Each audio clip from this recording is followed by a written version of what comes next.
Shalom, Rema kembali mengudara, brother. Yes. Kita kembali berjumpa dengan sobat, saudara, dan keluarga Rema yang ada di sana. Bersama saya dengan Pastor Mike, Pastor Robson, dan juga hambanya Pak Aman. Kami bertiga siap membawakan satu tema yang bukan sekedar menarik, tapi tema ini akan memberkati banyak orang. Tentunya kita sebagai orang-orang percaya kepada Tuhan. Nah, hari ini kita masih tetap ada, brother. Di kesempatan kali ini kita nggak jemu-jemu, ada di tempat yang mantap, yang luar biasa, Bukit Keraton. Ya. Makanannya enak, kopinya enak, Enak semuanya banget. enak. Enak banget ya. Jadi kami merekomendasi melalui program Rema ini untuk teman-teman, saudara-saudara yang ada di Jakarta, di Bogor, di Sentul dan sekitarnya. Yuk merapat ke Bukit Keraton. Benar. Di episode sebelumnya kita membahas tentang ateis. Dan kita sudah menjabarkan berbagai macam argumen terkait dengan ateis. Nah, saat ini kita akan coba bahas masih dalam kategori ateis, tapi ini yang lebih, kalau dalam bahasa anak-anak sekarang itu sophisticated, lebih mutakhir. Ateis kan orang yang tidak percaya Allah ada. Nah, tema kita kali ini atau topik kita kali ini adalah membahas ateis yang agnostik. Ya. Agnostik itu orang-orang yang dia percaya Allah itu ada, satu realitas yang supranatural ada, tapi nggak bisa diketahui gitu, brother. Jadi tema kali ini memang tema yang menyasar orang-orang yang khususnya di perkotaan ya. Orang tidak begitu mempedulikan atau mencari seperti apa sih Allah itu, Ya. siapa pribadi Allah itu, dan bagaimana karyanya, dan apa yang dia lakukan, dan apa implikasinya dalam hidupku. Orang tidak begitu peduli itu, brother. Sampai ada yang ngomong, aduh, lebih capek, lebih susah kita cari duit, lebih susah kita cari keluarga yang harmonis atau punya bisnis yang hebat dan luar biasa daripada kita capek-capek cari yang namanya siapa Tuhan itu, bagaimana karya Tuhan itu, dan sebagainya. Nah, kali ini kita membahas agnostik, realitas. Nanti kita lihat dari cerita atau kisah dalam Alkitab bagaimana Rasul Paulus menghadapi kaum-kaum agnostik ini gitu, brother. Bisa, brother, coba highlight lebih dulu untuk teman-teman kita yang ada di rumah terkait dengan agnostik ini. Ajaran atau paham agnostik ini kan lagi menjamur nih, khususnya di perkotaan-perkotaan besar ya. Agnostik itu sangat-sangat bisa dibilang booming gitu, brother. Apa pengertian agnostik ini sendiri, brother? Secara definisi, lalu bagaimana paham ini sudah menjangkit bahkan sampai ke orang gereja gitu, brother. Seperti apa, brother? Boleh? Ya. Jadi kalau kita mau menilai ya, agnostik ini versi ateis yang lebih jujur. Jadi mereka makan ya, brother? Iya, sambil makan. Makan. Ini semua enak di sini. Sebelum kita makan rohani, kita makan jasmani. Jadi kalau gnostik itu artinya pengetahuan, dari kata gnosis kan. Nah, jadi dalam konteks gnosis atau gnostik, orang diselamatkan dari rahasia pengetahuan tertentu. Nah, kalau agnostik itu kebalikannya, artinya tanpa pengetahuan. Tadi brother sudah singgung. Jadi mereka bukan menyangkali keberadaan Tuhan.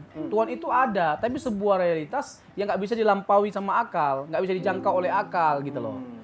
Jadi alasan utama kenapa mereka menganggap bahwa kalaupun Tuhan ada, tapi nggak diketahui ya karena memang nggak masuk di akal gitu loh. Nggak bisa dijangkau oleh akal gitu loh. Nggak bisa diilmiahkan gitu loh. Itu dari sisi teknis bahasanya. Nah, sekarang kan pertanyaannya begini, brother. Ya. Apakah benar bahwa Allah itu nggak bisa dijangkau oleh akal? Ya, betul. Jadi kalau kita mempersoalkan apakah Allah bisa dikenal, bisa. Dalam konteks kekristenan, Allah itu bisa apprehend tapi tidak bisa comprehend. Maksudnya begini, bisa dikenal, tapi kalau untuk sepenuhnya dikenal, Allah yang sempurna, Allah yang tak terbatas itu nggak mungkin. Dalam konteks kekristenan, kita hanya bisa mengenal Allah sejauh mana Allah menyatakan pengenalan akan dirinya. Dan kita harus merasa cukup. Kayak Alkitab misalnya diberikan bagi setiap kita, ya kita harus merasa cukup lah. dengan apa yang disaksikan oleh Alkitab tentang Allah. Allah menyingkapkan dirinya melalui Alkitab. Allah itu Tritunggal. Allah itu berinkarnasi untuk menyelamatkan setiap kita. Itu sudah cukup bagi kita. Ya. Gitu loh. Jadi bisa nggak Allah dikenal? Bisa banget. Tapi bisa nggak Allah yang nggak terbatas itu dikenal dengan sempurna? Nggak mungkin. Makanya dalam konteks kekristenan kan ada keyakinan yang kita sebut seperti Tritunggal. Ya. Nah ini kan memang kita nggak bisa pungkiri doktrin yang nggak mudah lah, doktrin yang sulit. Nggak mudah bukan berarti salah, tidak bisa dipahami ya, atau ya, salah. Ya, oke. Jadi ya kita nggak memungkiri atau menyangkali bahwa itu sulit. Tapi sering kan orang menuduh bahwa Allah dalam konteks kekristenan itu nggak bisa diterima oleh akal. Karena apa? Nggak bisa dijelaskan dengan sempurna. Jadi dianggap nggak benar. Sebaliknya dong, justru itu yang benar. Karena apa? Karena pada hakikatnya Allah itu nggak bisa dikenali dengan sempurna. Kalau Allah bisa dikenali dengan sempurna, dia bukan Allah. Iya. Dia nggak terbatas. Bagaimana mungkin kita yang terbatas bisa mengenali yang tak terbatas? Itu nggak masuk akal justru. Justru itu nggak masuk akal. Gini deh, nggak usah Allah dengan segala sifat-sifatnya. Allah itu kan punya banyak sifat kan. Satu sifat Allah saja kita nggak bisa pahami sepenuhnya. Nggak bisa pahami dengan sempurna. Satu sifat misalnya kemahabesaran Allah. Bisa nggak kita memahami kemahabesaran Allah dengan sempurna? Nggak mungkin. Nggak mungkin. Ketika kita mengatakan bahwa kita bisa menjelaskan, ya kita sedang merendahkan Allah. Ya. Atau paling tidak kita harus jadi Allah untuk bisa dengan sempurna menjelaskan kemahabesaran Allah. Ya. Nah, nggak usah deh sifat Allah. Alam semesta ini saja masih mengandung begitu banyak misteri. Apalagi Allah sumber dari segala misteri. Nggak mungkin kita bisa pahami dengan sempurna. Tapi nggak bisa dipahami dengan sempurna bukan berarti nggak bisa dikenali sama sekali. Karena puncak dari alasan kita mengapa kita mengatakan bisa mengenali Allah adalah penyataan Yesus, inkarnasi Tuhan Yesus. Dia membuat dirinya dapat dikenal, dia bersentuhan, dia bersekutu, dia bertemu dengan umat manusia, dia bisa disentuh dan lain sebagainya macamnya. Jadi luar biasa kali. Allah dalam konteks kekristenan itu dapat dikenal, dapat dilogikakan. Ya. Setuju. Jadi yang masuk akal itu kalau Allah itu memang nggak bisa dipahami sepenuhnya. Nggak bisa dipahami secara akali ya, brother. Ya itu yang masuk akal. Justru itu yang masuk akal. Iya. Kan orang selalu berpikir, buat apa kita percaya Allah? Orang dia nggak masuk akal. Loh, justru yang tidak masuk akal itulah ketika kita memahami Allah, itu yang masuk akal. Agak-agak retorika sih bahasanya. Ya, tapi betul. Iya kan? Kalau kita memahami Allah itu masuk akal, itu justru yang tidak masuk akal. Ya. Yang masuk akal itu adalah Allah yang tidak bisa sepenuhnya dipahami oleh akal. Ya. Tapi bukan berarti Allah itu tidak bisa dipahami. Sejauh Allah menyatakan dirinya melalui, kalau dalam kekristenan, melalui karya Kristus, melalui Alkitab, itulah yang masuk akal. Ya. Nah, mengcounter atau istilahnya mensahabati teman-teman agnostik, kan mereka selalu argumennya begini, Bang. Kalau kamu percaya sesuatu yang extraordinary, coba berikan pembuktian yang extraordinary juga bahwa ya Allah itu ada. Karena Allah itu ya tidak perlu diketahui. Kalau dalam pandangan filsafat itu ya pandangan materialism atau naturalism. Kita itu hanya berporos atau berpegang kepada sesuatu yang sifatnya material, yang bisa diukur, bisa diraba, bisa disentuh, bisa dikaji, bisa diteliti gitu. Oke. Tapi kalau bicara tentang sesuatu yang di luar ini, nah itu nonsen, itu nggak perlu kita percaya. Ya, ini kita ambil satu contoh lah ya. Ya. Ini terkait dengan makna hidup. Bagaimana kita bisa menjelaskan makna hidup kita kalau kita meniadakan Tuhan? Nggak mempercayai Tuhan. Karena apa? Makna hidup kita hanya bisa kita temukan dari pencipta hidup kita. Tadi kan kita bahas ateis dalam pembahasan sebelumnya. Iya. Kalau kita menolak keberadaan Tuhan, sementara kita ini makhluk terbatas dan ada awalnya dan ada ujungnya malah, ya, maksudnya pada akhirnya kita akan mati. Sekarang pertanyaan sederhananya, bagaimana kita bisa menemukan makna hidup kita kalau kita tidak mempercayai keberadaan Tuhan atau menganggap Tuhan itu nggak ada? Kalaupun ada, ya kita nggak tahu. Nah, pada akhirnya apalah makna hidup kita? Ya kalau orang-orang itu, orang agnostik menjawab, ya kita ini ya setelah mati ya hilang. Ada hanya untuk hilang. Ada untuk Ini menarik. nihilism. Ya, nihilism ya. Nah, baik ateis maupun agnostik, Iya. ini kita berikan satu tantangan. Misalnya begini, kita ateis, teis, dan agnostik sama-sama mati. Kalau nggak ada Allah, ya udah selesai. Tapi kalau ada Allah, pasti ada pertanggungjawabannya terhadap seseorang yang tadi maha itu. Pribadi yang maha. Itu kalau kita bisa bilang dalam bahasa kekinian, mati abangku. Ya, dari Bukan sisi, menyala lagi. Iya, dari sisi hitungan matematikanya kita nggak ada kerugian. Kalau seandainya Allah nggak ada, kita nggak ada kerugian, ya udah selesai. Iya. Tapi kalau ternyata dia ada, Ngeri kali itu, benar juga. iya. Tapi kan masalah utamanya kita percaya bahwa Tuhan itu ada kan bukan hanya sekedar secara agamis sebenarnya, tapi lebih kepada bagaimana kita menjalani kehidupan yang berarti, yang bermakna. Itu ndak ada yang lain. Lebih ke situ. Kita hanya bisa menemukan makna hidup kita hanya bisa menjadi lebih berharga karena kita percaya kepada Tuhan. Tapi gini brother ya, ini kita bicara tentang agnostik ya.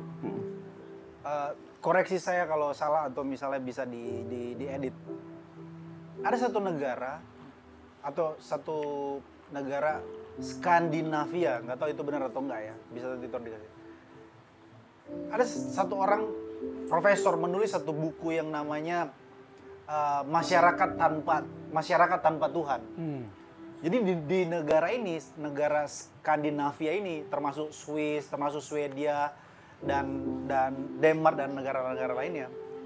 Di negara ini orang yang tidak percaya Tuhan atau orang agnostiknya banyak, tapi kejahatannya paling sedikit, brother. Oh, oke.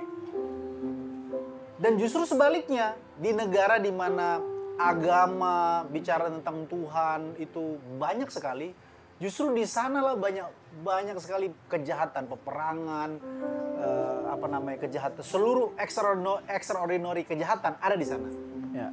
Nah, bagaimana kita menjawab hal ini? Maksudnya, kok orang-orang yang tidak percaya Tuhan, tidak percaya realitas tertinggi dalam hidup kita ini, yaitu Allah itu, hidup mereka lebih baik dibandingkan orang-orang yang percaya gitu. Bagaimana kita menjawab problematika ini sebelum kita masuk ke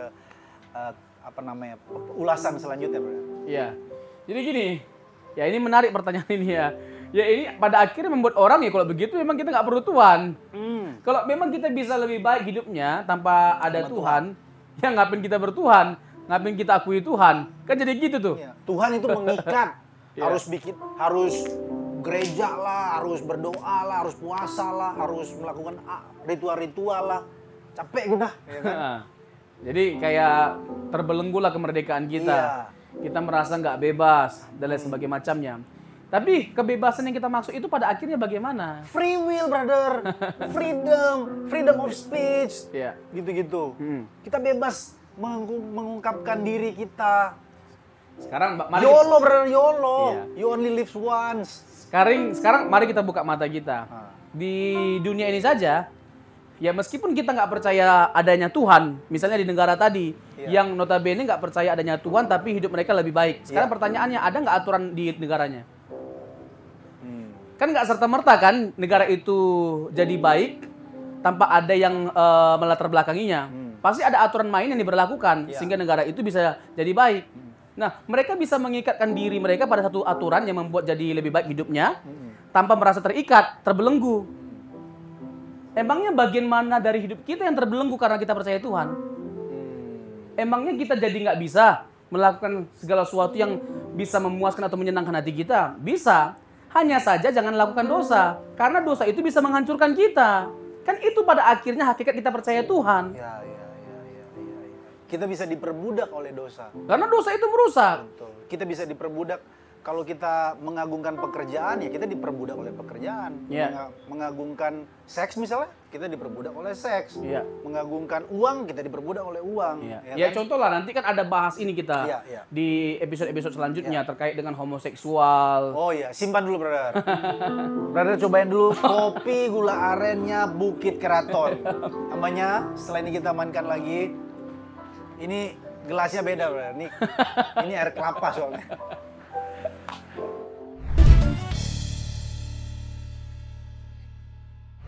Benar.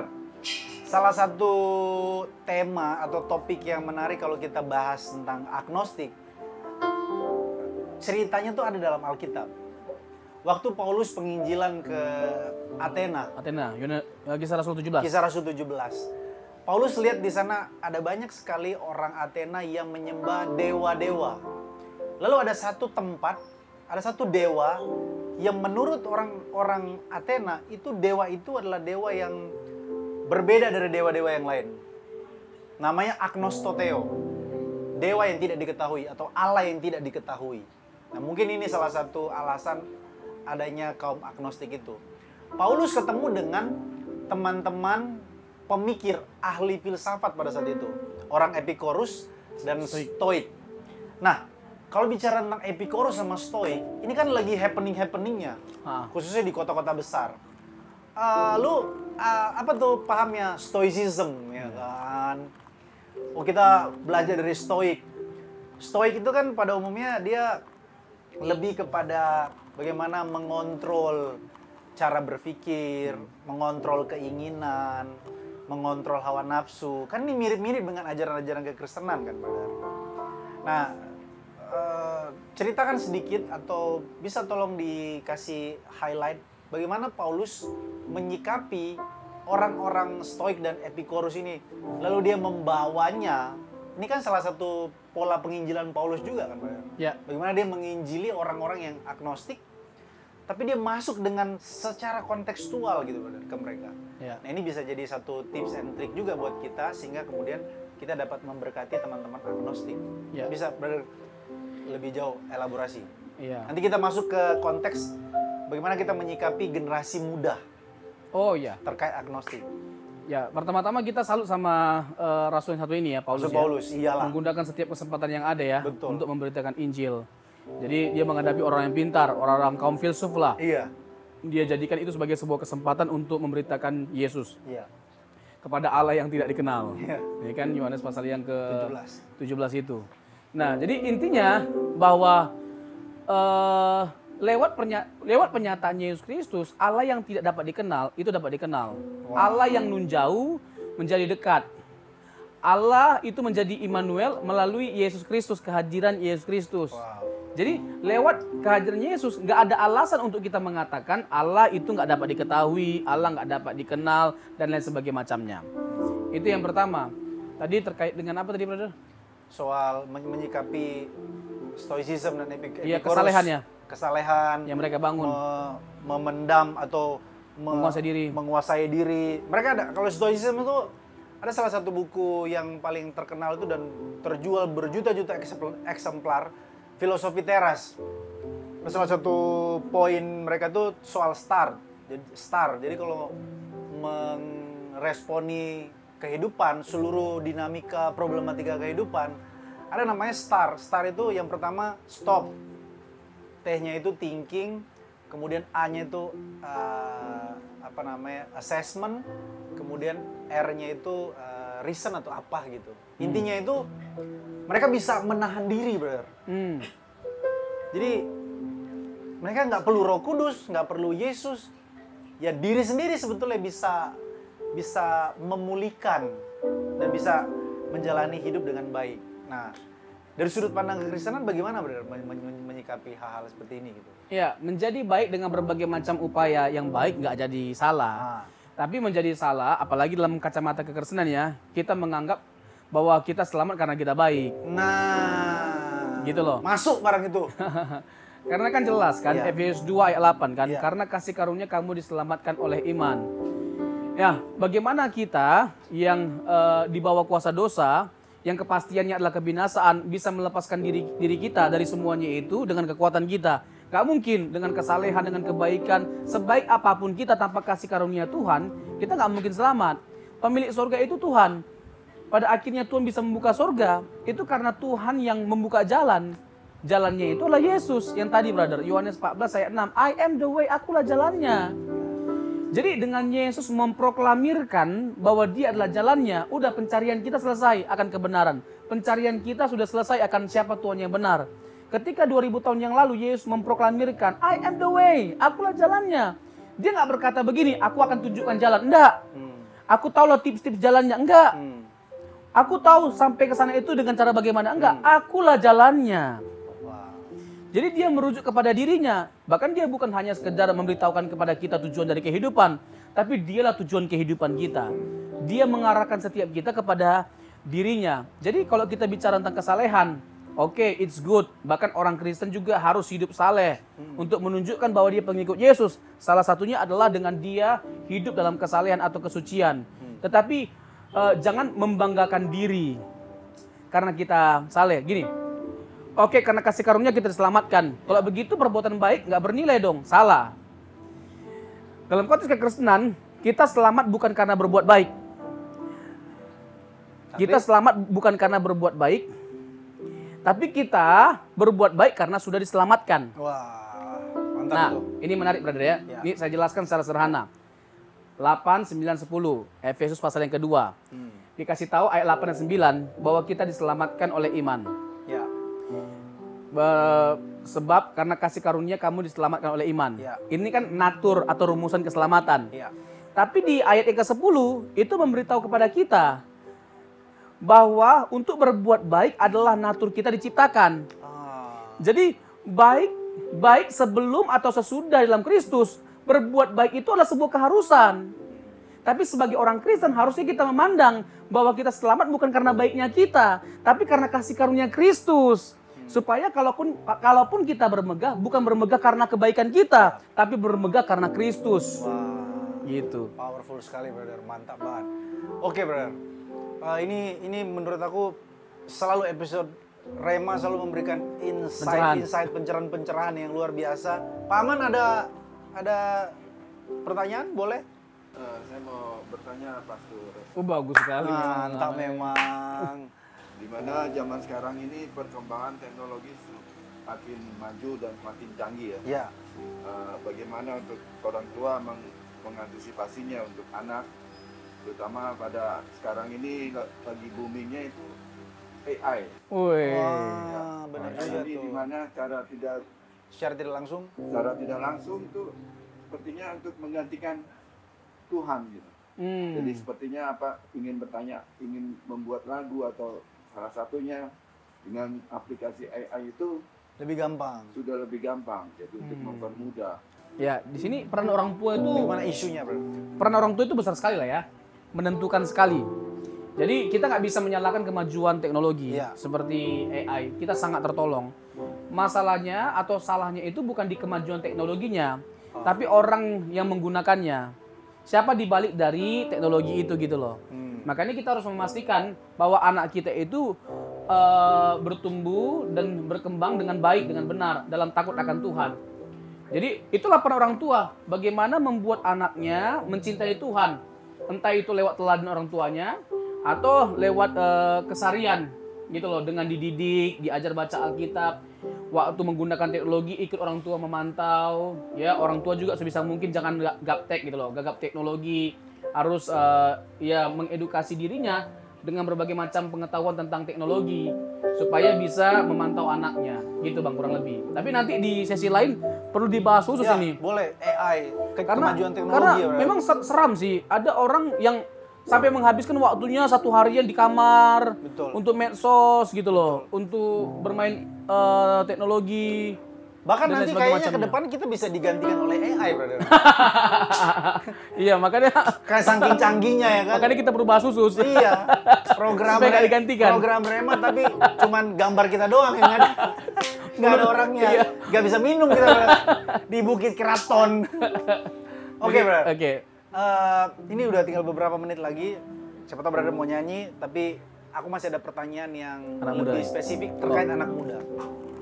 Anak-anak muda sekarang kan pemikirannya itu bisa dibilang 1, random, 2, high critical thinking, 3, open mindednya luar biasa gitu. Kadang-kadang sesuatu yang tidak terpikirkan oleh generasi sebelum-sebelumnya di mereka tuh ada gitu pemikiran-pemikiran gitu. Sebagai salah satu contohnya ya mereka meniadakan yang namanya ya Tuhan. Untuk apa kita percaya Tuhan? Lebih baik kita berkarya, berdikari, berdiri di kaki sendiri, buat karya dan tunjukkan hidup ini melalui karya dan karya. Sehingga mereka melupakan yang namanya bertuhan.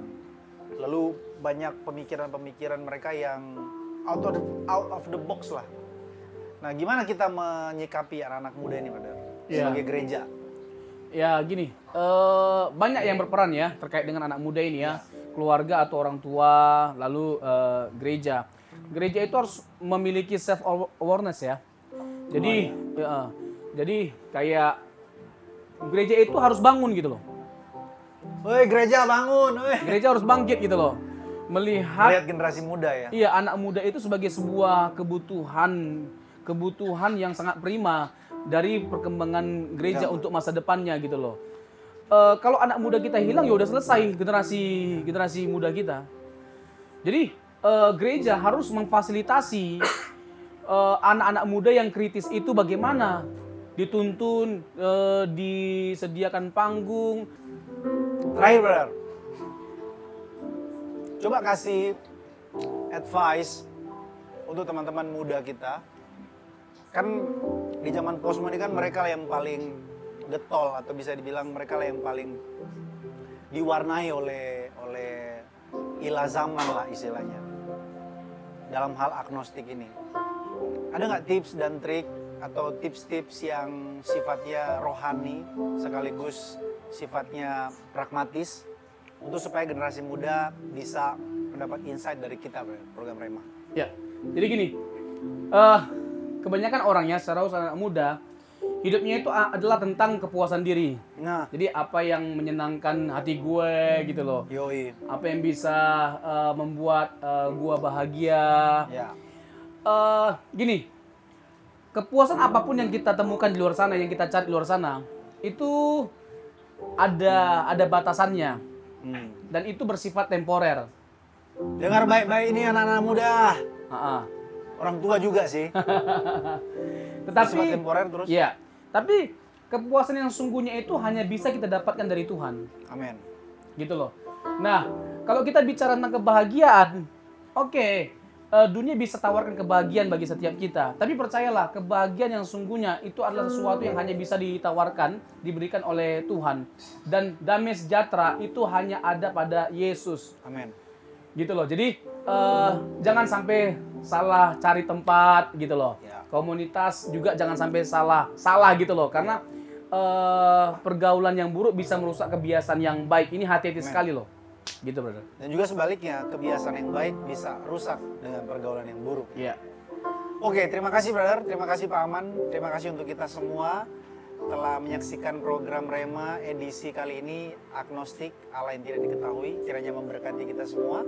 Tuhan Yesus menyertai saudara-saudari. Kami undur diri, berjumpa di lain kesempatan. Terpujilah nama Tuhan kita Yesus Kristus. Haleluya.